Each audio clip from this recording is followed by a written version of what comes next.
Okay, so hello everyone. My name is Narhani Ampanas Ungad, a student nurse of Universidad di Zamboanga Pagadian branch. So today I will be performing a written demonstration on the ear, nose, mouth, throat, and sinus assessment. So we will begin in the preparatory phase. So first we have to of course prepare the all necessary equipment. So we have the patient file for proper indication and documentation of the patient, and then we have the we're gonna assume this as the pen light, and then we have to assume this as a thumb depressor, and then this is a we're gonna assume this as a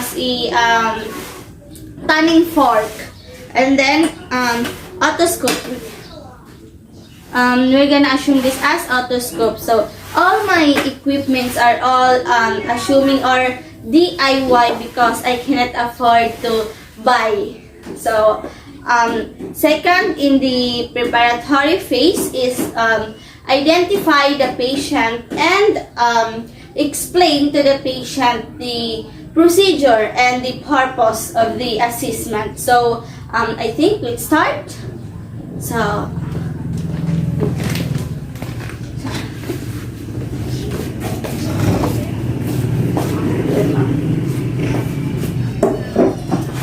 okay, so hello ma'am, good morning.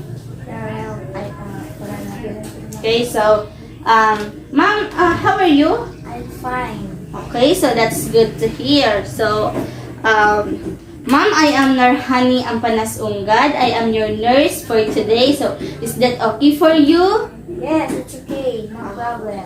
Okay, so that's good to hear, ma'am. So can you please show me your ID tag? Here.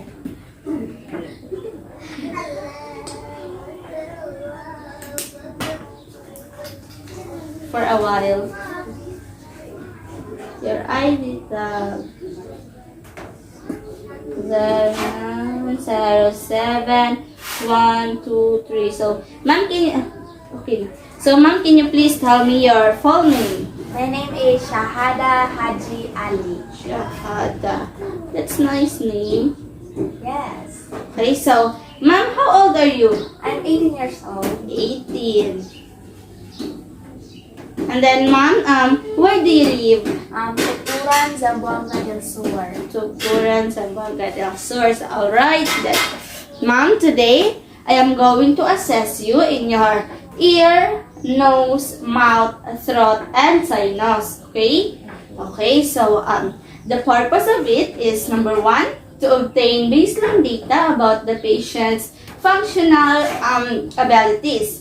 Second, to obtain data that will help the nurse to establish nursing diagnosis and to plan care on the patient, which is you. And then lastly, to evaluate a physiologic outcomes of healthcare and thus a progress of the client's health problem. Okay? Okay, so I think we will start for a while, ma'am. So the third in the preparatory phase is before we can proceed, we have to of course wash our hands and observe the infection control. So I think we will start washing our hands. So wait lang for a while. I'm gonna wash my hands first.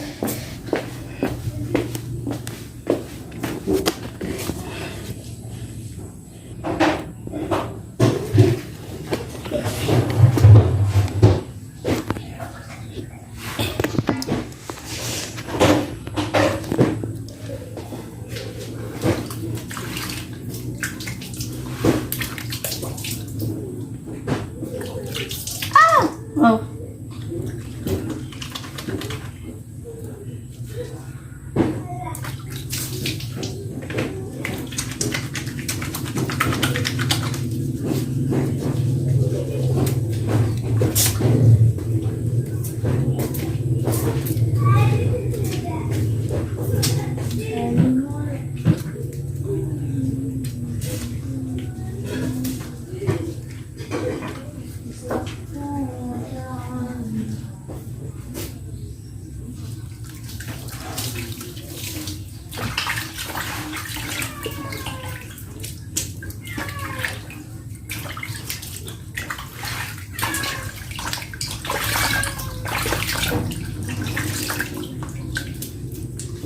Okay, so after washing our hands, okay, so for a while.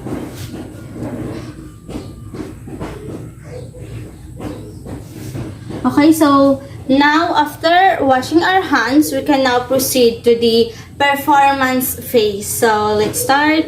Go back to the patient.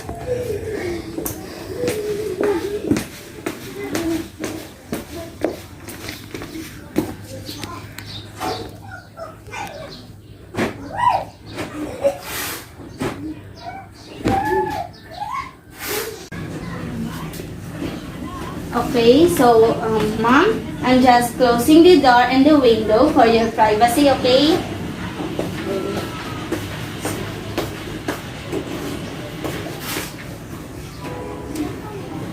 Okay, so now I think we can start. So, ma'am, so first in the performance phase, we will begin in the ear assessment. So, in the ear assessment, first, ask or instruct the client to sit properly. So, ma'am, can you please sit properly?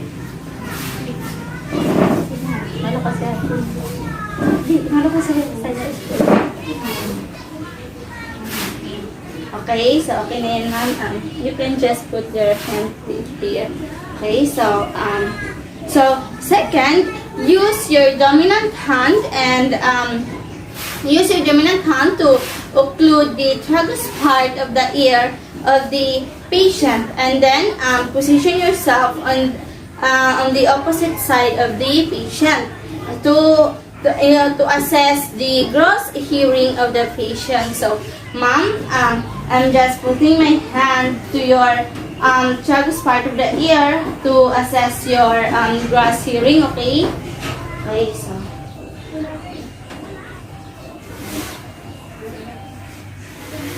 Okay, then now cover your mouth and say a word, any word that has 3 syllables, and then ask the client to repeat the word. So it is to prevent the patient from the lip reading through her peripheral vision. So, ma'am, I will say any word that has at least 3 syllables, and then all you have to do is to repeat the word that I say, okay?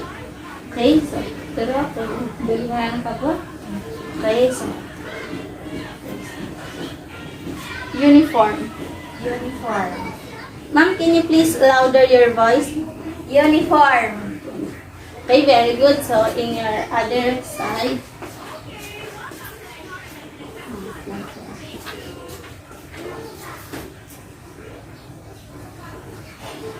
Family. Family. Can you please say it again? Family. Family. Okay, so alright, very good, ma'am. And then, I'll just put it down.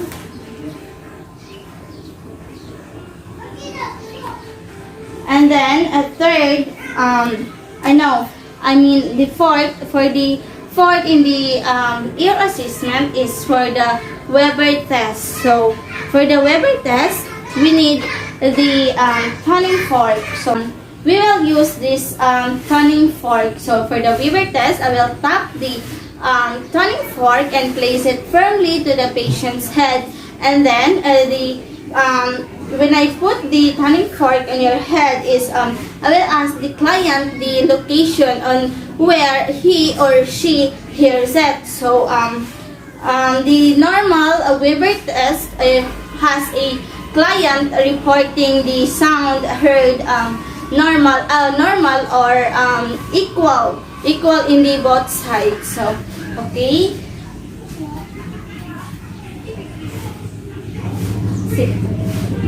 Okay, so I will repeat it, ma'am. Okay, so did you hear anything? Sound. You hear a sound. Yes. Is it equal or not? I think it's equal. Can you please louder? I think it's equal. Equal. Okay, so very good, ma'am. And then in the number 5 in in the Renate test. So, in the Renate test, ma'am, I will position myself on the patient's side while tapping the turning fork. And then, all you have to do is to say whether if you hear the word and when did it stop, okay?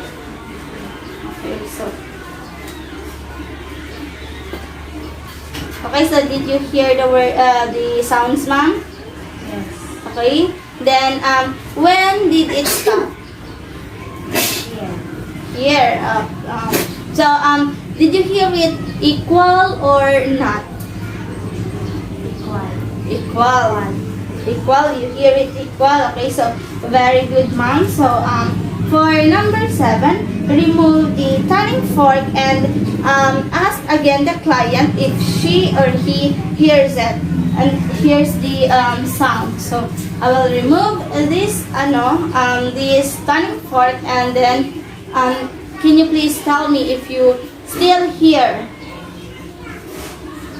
Louder your voice, ma'am. Here. Still here. You can still hear the sound. Yes. Okay, so is that what you mean? So very good, mom. Okay, I'm just taking it down. And then a normal or positive Renate test is when sound is still heard. So you report me that you still hear the sound. So it means that your Renate test is normal or a positive. Okay, so and then when I move the tuning fork to air near from your ear, then you see that you hear that equally. Okay. Okay, so I will note here that your Renate test is normal or positive. Positive Renate test. Okay. And then now I am going to palpate you, mom. Okay,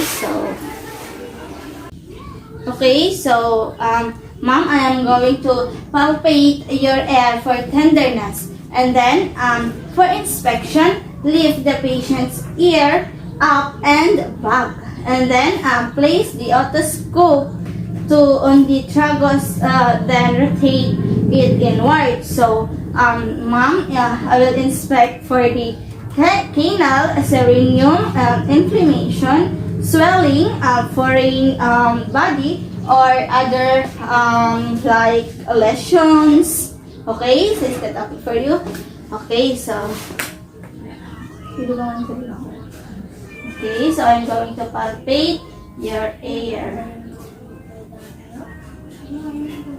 Ma'am, when I palpate your ear, can you please tell me if you feel any hurt?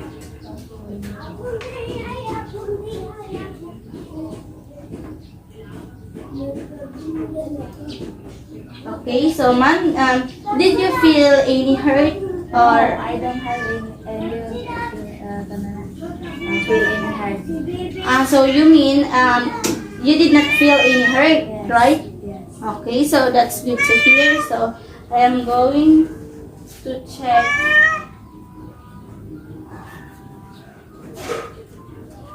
On the other side, ma'am. Okay, very good. So I'll just note it, ma'am. On the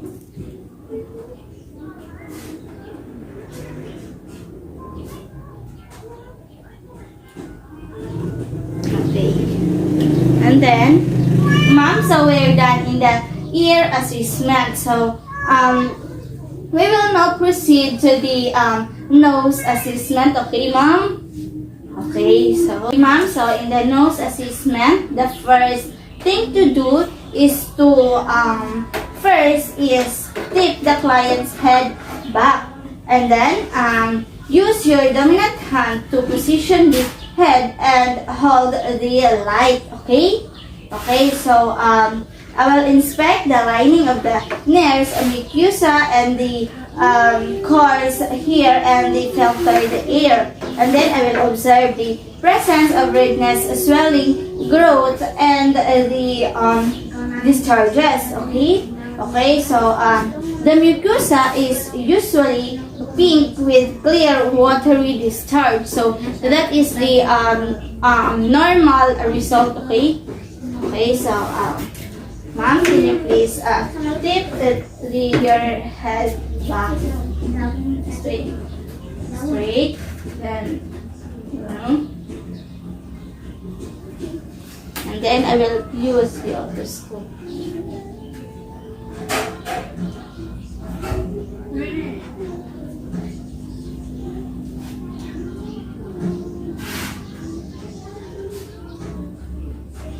Okay, ma'am. So very good. All right. So, and then now I will inspect the position of the nasal septum between the nasal chambers, and then in the particular, so I will inspect the mucosal membrane for purulent drainage and nasal polyps. So, the nasal septum is normally intact and in the midline. Okay, so I will palpate, ma'am, ha? Okay.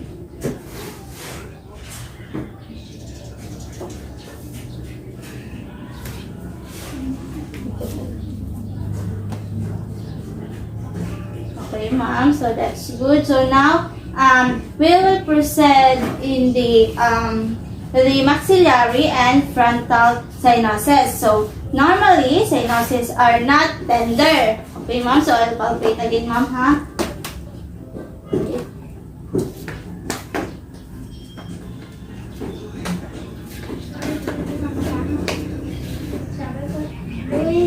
Okay, so that's good, ma'am. So, your nose assessment is all normal, okay?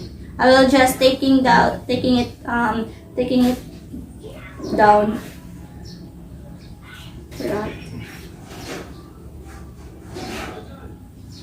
Okay, so now, ma'am, we will proceed to your mouth assessment, okay, which is the last assessment.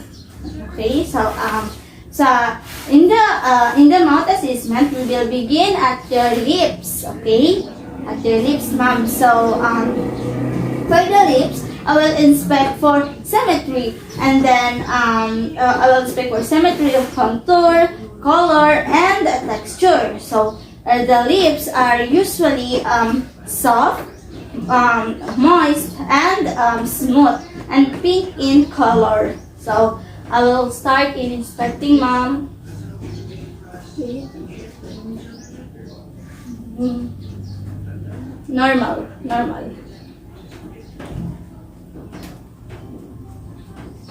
Okay. Okay, you have a smooth lips, ma'am.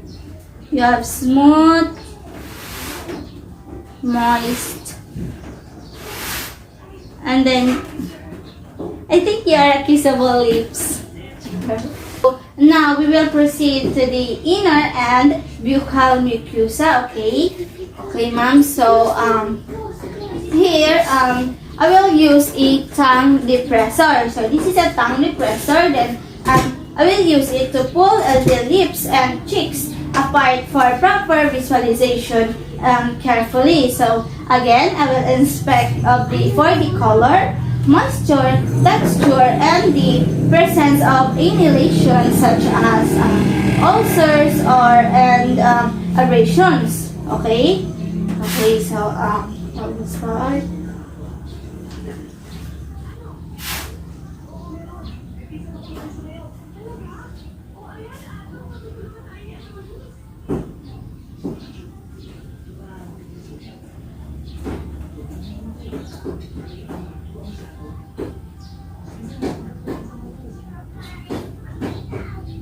Okay, very good, mom. Okay, so that's enough. Thank you. And then now we will proceed to the teeth and gums. So as the cheeks are retracted, so the gums and teeth should inspect it too.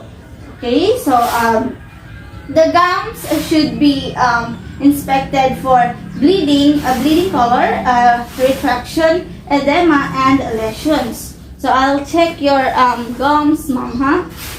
Gums po, and your teeth. Very good.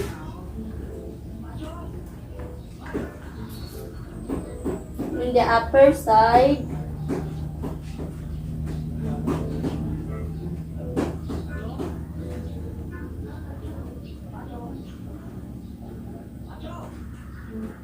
The color of your gums is pink.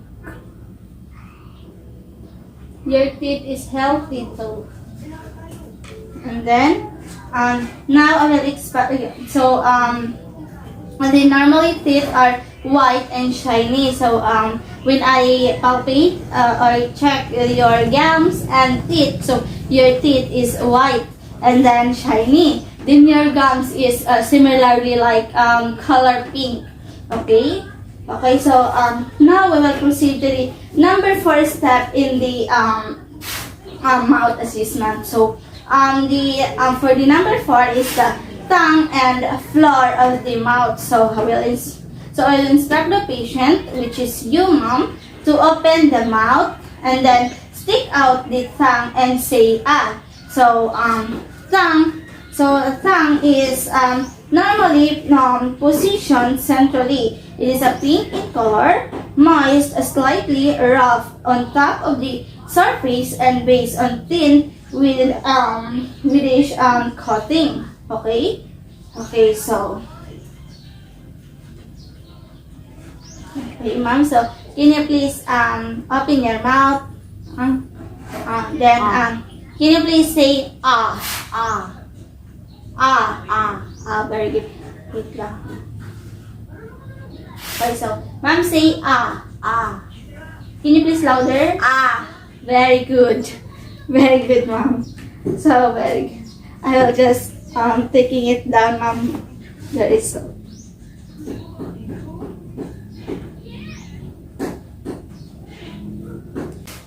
Okay, so, ma'am, using this pen light, we're gonna assume this as pen light, okay? Because this is not the real pen light. So, using the pen light for illumination, I will inspect the tongue for color, size, texture, position, mobility, and any coating. Okay?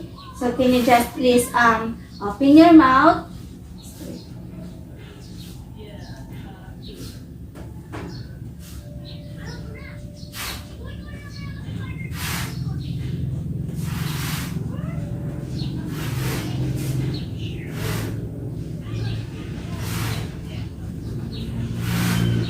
Okay, very good, ma'am. Let's see.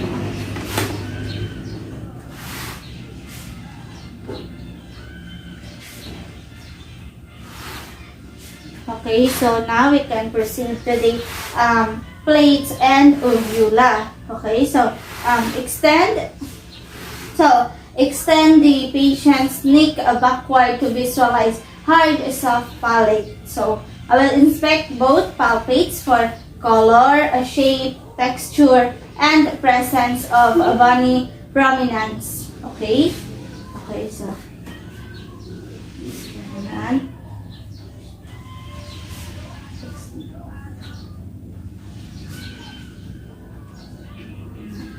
Medyo pang gano'n. Sakto po. Sakto.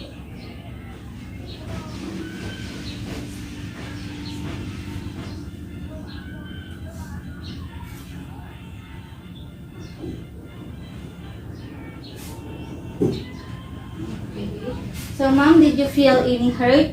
No. No? Okay, so you felt your head now.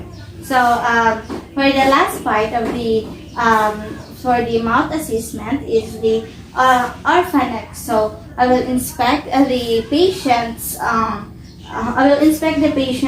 arcs note for redness and lesions of plaques. So, I will inspect for the tonsils or for color, discharge, and size. So, the tonsils are shaped lymphoid tissue. So, situated on the either sides of the posterior and anterior tonsillar pillars, ma'am. So, soft tissue supporting the soft palate. Okay? Okay, so I will inspect.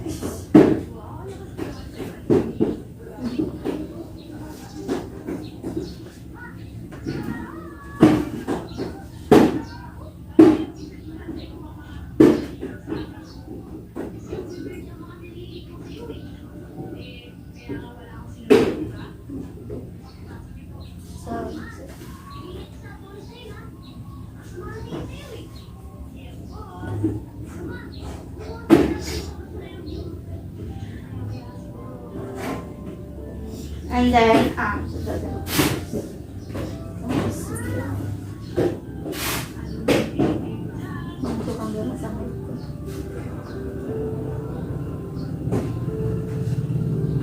so, okay, ma'am, that's enough. So, ma'am, wait lang. We're taking that it down.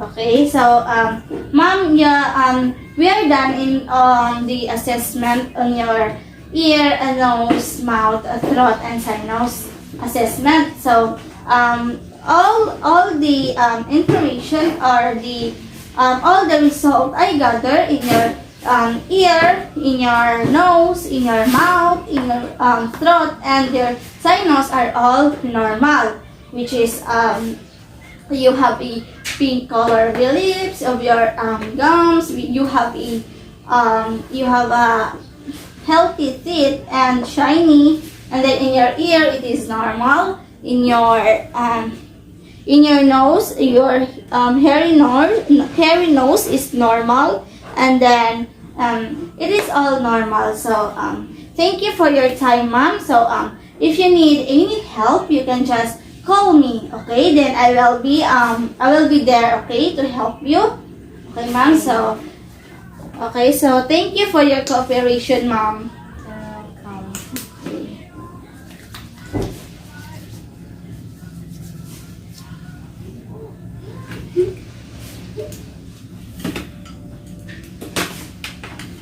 Okay, so bye, ma'am. Okay, bye.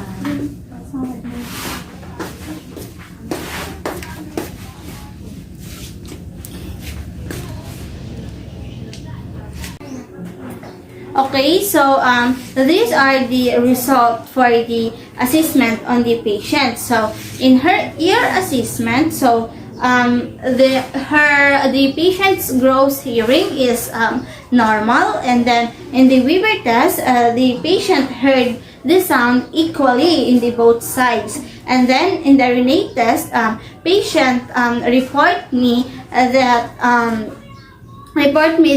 when I move the tuning fork to the air near to her ear, is she still heard the sound. And then in the nose assessment, the mucosa is pink with clear watery discharges. And then in the nasal symptom is normal and intact in the midline. And then she has a normal cyanosis and not a tender.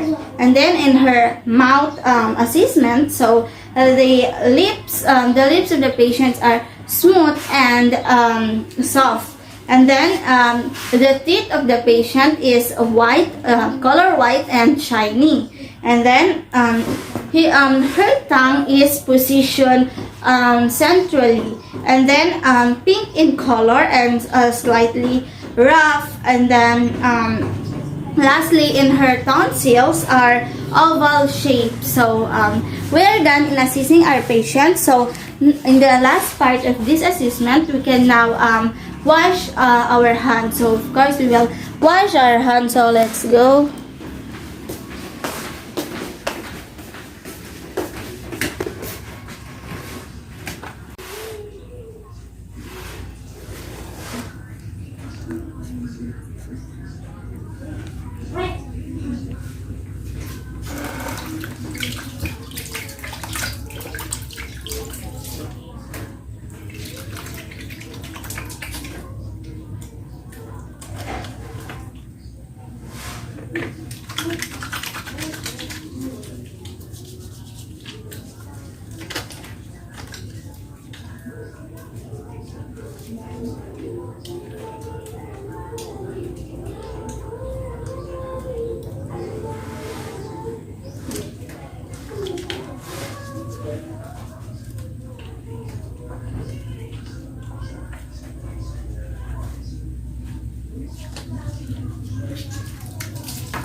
Okay.